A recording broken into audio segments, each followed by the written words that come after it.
Good evening, it's Two Wolves again. Tonight, my new news channel, The Warning 616.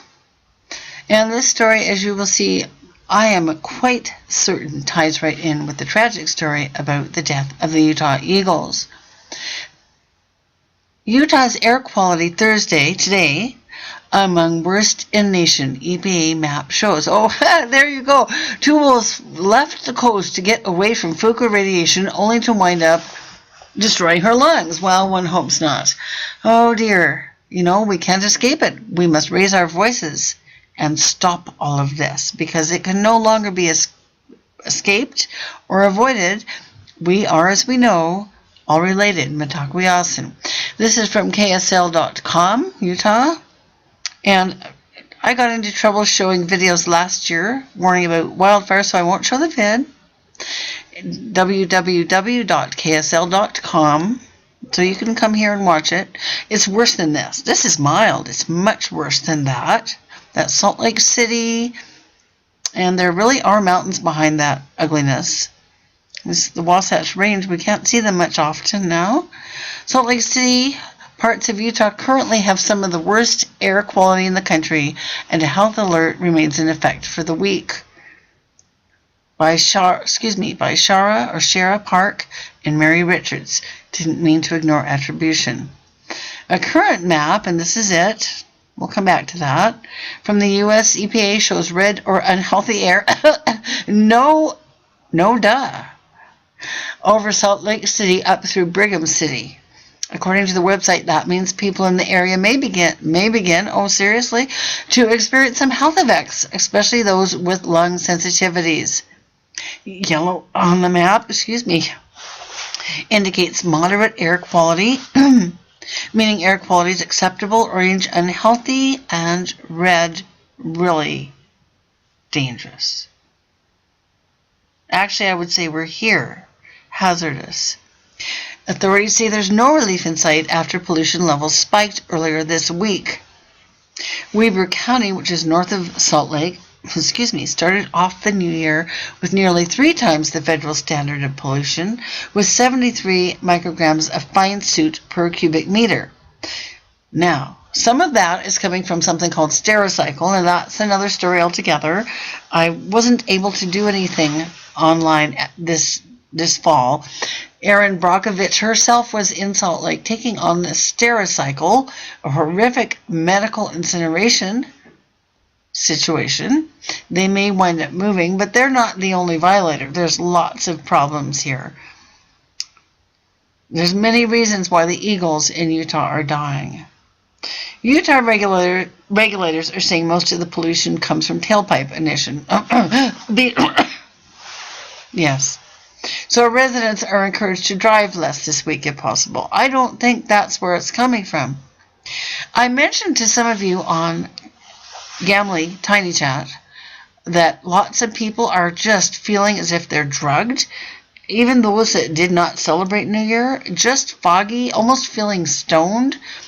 Well, that's been going on for about a week now, and I am actually personally convinced it's got something to do with the particulates in the air. I really do, and I'll show you why in a moment. So beware if you live in Utah, hey? Especially northern Utah, especially Salt Lake. And I'm thinking about going up to Park City until I get out of here. I don't know. But I do think this is connected to the eagles dying. Anyway, going on with this, I wanted to show you the other link. Okay, now this is also from KSL. This is archived. They're kind enough to say that information may be read or replayed. It does not constitute a republication or reproduction of the story. This is what things look like in Salt Lake. If you're up at the university looking down on the valley, it looks more like this today as well. This story is from January 11th, 4 years ago. The, quote, inversion is constant, and I just wanted you to see that. That's what it really looks like. Okay. Now let's look and see for one other contributor to the problem. Story is from the Salt Lake Tribune. I'm a little rusty, sorry about that. Salt Lake Tribune today.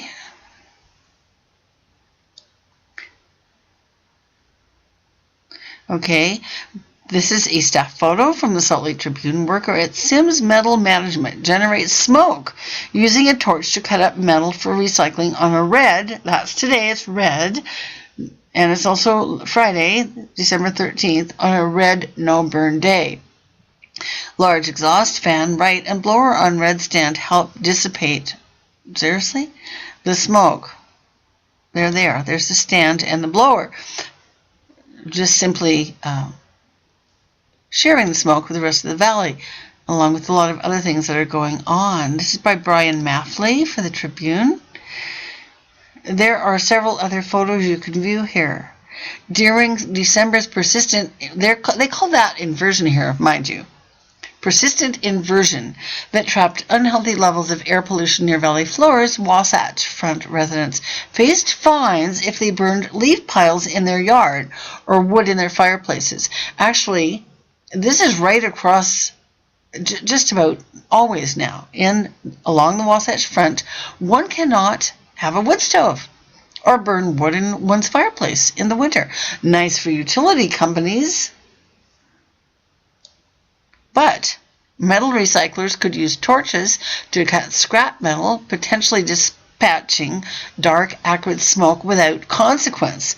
This is just one example. Such cutting at Sims Metal Management, which is permissible 365 days a year under its state air quality permit for its Salt Lake City yard, has occurred non-stop during business hours, regardless of the air quality conditions, according to neighbors.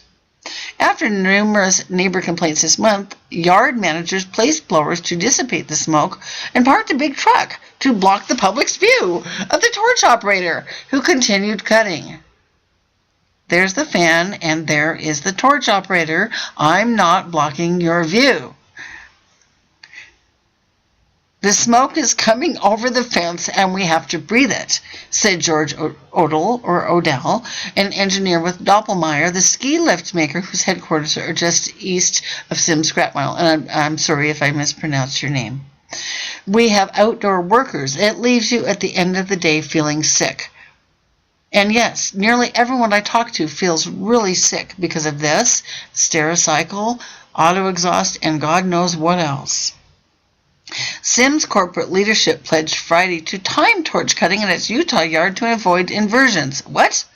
Sims corporate leadership pledged Friday to time torch cutting at its Utah yard to avoid inversions. Well, I feel better already. Metal recycling enjoys a good environmental reputation because it enables the reuse of materials that would otherwise end up in landfills. There are roughly a dozen metal recyclers in Utah, most of them along the Wasatch Front. Okay, this is interesting. I didn't even know this about the metal recycling industry. So go on and read the rest of this article. It's well done. Torch smoke does indeed add to the particulate pollution clogging the skies. Excuse me. Okay, so go on and read the rest of the article to give the writers their due. And I'm running out of time here, but I just want to point this out. Going back to the end of the article. Meanwhile, I want to point this out first. Blowers could exacerbate torch emissions by pushing particles upward that otherwise would fall out. Oh, it's just don't move to Utah. Meanwhile, it's hard, if not impossible, for, Odell to know what's in the smoke wafting over his fence. Metals are often alloyed with elements such as lead, chromium, nickel, etc., and might I just add, aluminum. Surface treatments can include zinc, lead paint, etc. They also cut up old process tanks. Who know what was previously in these tanks? This astute gentleman wrote in an email to the Department of Air Quality. Okay, I wanted to bring this out because I'm convinced, as I said, it's got something to do with the fact that nearly everyone I talk to sounds as if they have premature dementia or something, or are stoned. I don't think I even sound right. And God bless the poor eagles. All right, this is Two Wolves Out, getting back on track. Thank you for watching. Please add your comments. It looks like we can add comments into YouTube again now. Stay in touch. Please subscribe, and I'm on it. We talk to be awesome. We are all related.